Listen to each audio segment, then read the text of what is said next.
It's Brian Preston, the Money Guy. All right, we have a question from Josh on YouTube. He said, I own a condo and will be buying a house in a few years. I'm considering keeping the condo and renting it out.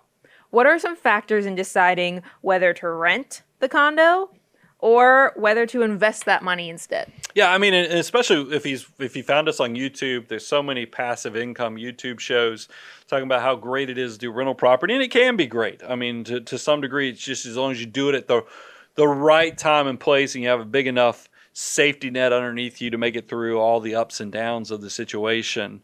But it is one of those things that you need to think about this from a tax standpoint too. So when Josh asked about, he has a condo that likely is appreciated. I mean, in this real estate market, everything is pretty much appreciated. And he's trying to figure out, do I just keep renting it out, or do I or sell it and take the money and invest it somewhere else? Here's the thing I always want to remind people. There is a unique thing with primary residences.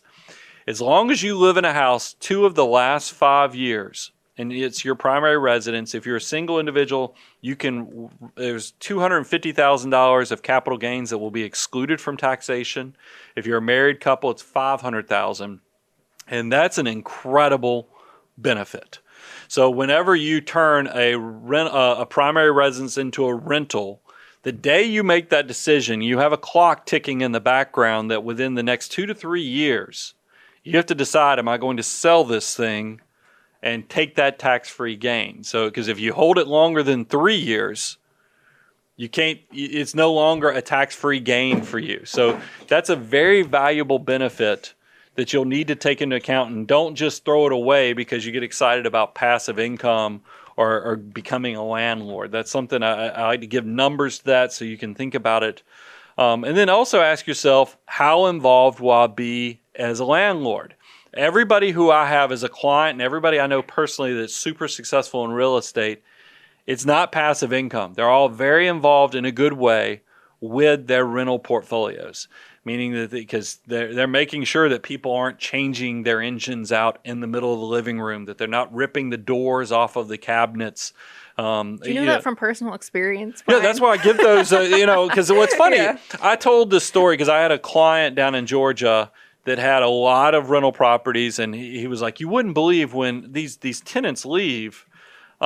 I found out one was changing engines in the middle of the living room. Like the whole engine lift was physically rolled into the engine, and he's rebuilding an engine right there in the living room with oil dripping and everything else. So you can imagine what that does to the living room. I tell that story on a previous podcast, and then somebody told me that they had an apartment building that on the second floor of their apartment building that they owned, somebody had created a ramp and was repairing motorcycles inside the apartment.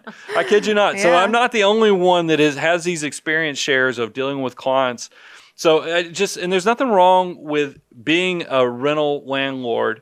Just know it's not passive, and you just need to be prepared. But don't walk away without understanding that tax-free gain that comes from your primary residence, because there's very few benefits that good in tax policy, and that's completely legal. I mean, there's a reason a lot of builders I know live in houses 2 years, build another one, 2 years, build another one, because they can't. That if you think about it, if you're a married person getting $500,000 a year of benefit, if you're in an appreciating market like Nashville has been, I mean, do that by 2. You can see that this person is essentially making $250,000 a year tax-free income just by moving every 2 years, because they happen to have the skill set to build houses at cost, sell them at market, and you too can figure out some type of hack with that.